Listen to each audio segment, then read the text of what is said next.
Virginia, a captain in the War of 1812, a respectable citizen of Batavia, and a martyr to the freedom of writing, printing, and speaking the truth. He was abducted from near this spot in the year 1826 by Freemasons and murdered for revealing the secrets of their order. The monument goes on to tell the reader where they can find the historical records that document the Morgan account.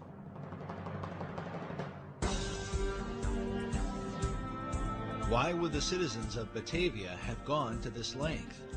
Crimes are committed every day, and people sometimes murdered. Why draw attention to William Morgan? Did they desire to warn future generations? Was it because the people of that time recognized, as Charles Finney asserts in his book, that America was being controlled by Masons from behind the scenes? But for what cause? For greed, power? Or is the answer most likely found in the great Atlantean plan? In order to bring forth the destiny of America and lead mankind into the vision of Plato and Sir Francis Bacon, the secret societies would have to control the new world, and in time, subdue the old.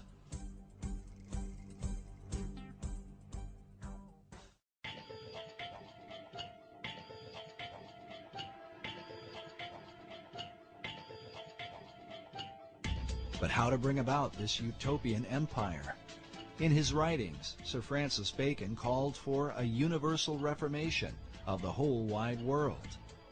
To bring about this reform, some believe the secret societies launched a world revolution. People do not understand that our revolution was the first in a series of revolutions that began in 1776 and extended right up until the Cuban Revolution in 1959, when Fidel Castro came to power. And this is a series of revolutions to transform the world. While most Americans did not fight the War of Independence for the cause of global revolution, it is undeniable that secret societies played an important role and that many of America's founders were Freemasons.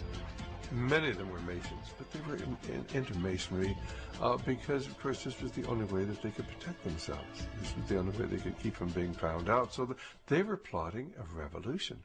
They had to have a means of maintaining their secrecy.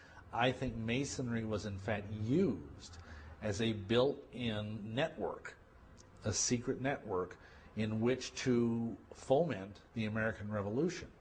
They didn't have to put a network together, it was already there. All they had to do was sort of ride on the back of Freemasonry to make the American Revolution work.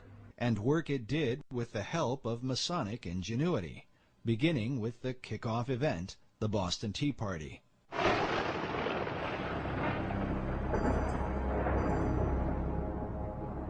And what was the Boston Tea Party? Who was behind that?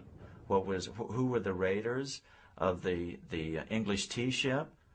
Admittedly, at this point, it was the Masonic Lodge in Boston. They were all Masons.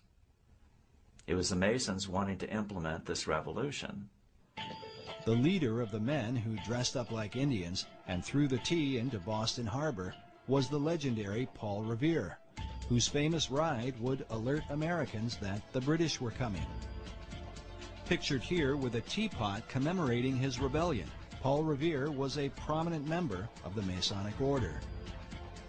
George Washington, known as the father of our country, along with many of his generals, were also Masons. Yet Washington's involvement with Masonry is hotly debated. Our information is that he did not do anything with the Masonic Lodge for the last 30 years of his life. The debate centers around a letter written by George Washington to the Reverend G.W. Schneider on September 25, 1798, just 15 months before Washington's death. In the letter, Washington says specifically, "I must correct an error you have run into of my presiding over the English lodges in this country. The fact is, I preside over none, nor have I been in one more than once or twice within the last 30 years." And in Washington's case, I defend him by saying the Masons are very secretive.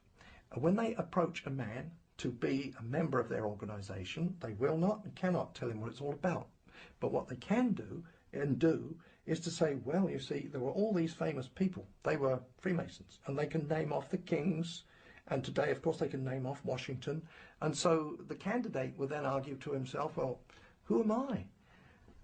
I'm just a little guy, you know, or I might be a senator, but nevertheless, who am I compared with these? If it was good enough for them, surely it's good enough for me. If it's secret, it's going to be a good thing. So they get in, and they're not told the whole story. They're not told in the first, second, or even third degree.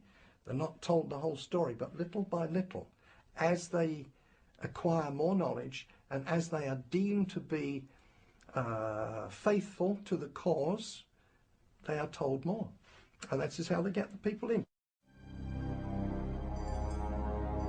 It is only fair to mention that many Masons continue to insist that Washington was very active in the craft.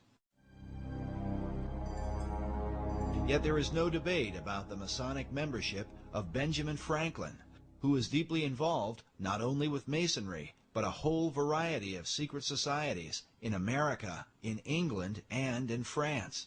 Societies that had everything to do with his success during the American Revolutionary War. Benjamin Franklin is a very paradoxical, complex fellow, as might be expected for someone who was such a great genius. But at times he seems like he's a Christian. At times he seems like he's a scoundrel. At times it seems like he's a Luciferian, and at times it seems like he's a Rosicrucian. He was a strange character, Benjamin Franklin, a sort of a shuttle diplomat between Philadelphia and Paris and London, England. He was, of course, an ambassador in Europe, and when he was over in Europe, he became a member of a group called the Hellfire Club, which was a kind of pseudo-satanic organization in 1700s. It was founded by an English nobleman named Francis Dashwood, and it basically existed as a place where men could gather and have orgies and worship the devil and basically get loaded and do whatever they wanted,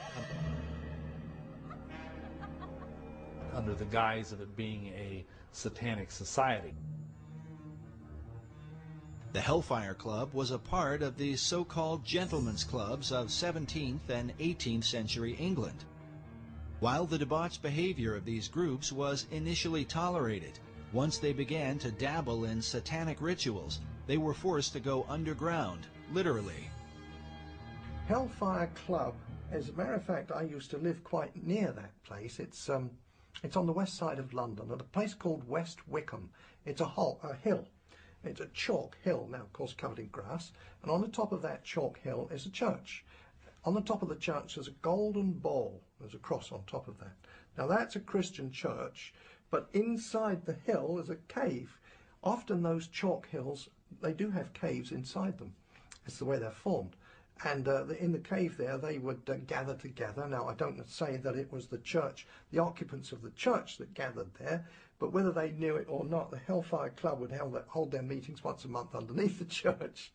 And Benjamin Franklin would go and visit that at the times when he came to visit England, yeah. He was very much apparently into some of the ideas of the esoteric movement of his day. A book on witchcraft, magic, and the supernatural claims that Benjamin Franklin often came to Sir Francis Dashwood for information on the occult. Dashwood himself was said to be a Rosicrucian and leading member of the secret orders. In this portrait, we see a young Francis Dashwood with his hand posed in a fist-like position. In Masonry, this hand signal is known as the lion's paw and is used in Masonic ritual. Among Satanists, however, this same gesture is said to be called the devil's claw. While it cannot be said how deeply involved Franklin was with the occult, the Hellfire focus on drinking and debauching women would certainly have agreed with his character. He was very famous for being a ladies' man. He was very much a playboy, which of course would be contrary to being a devout Christian.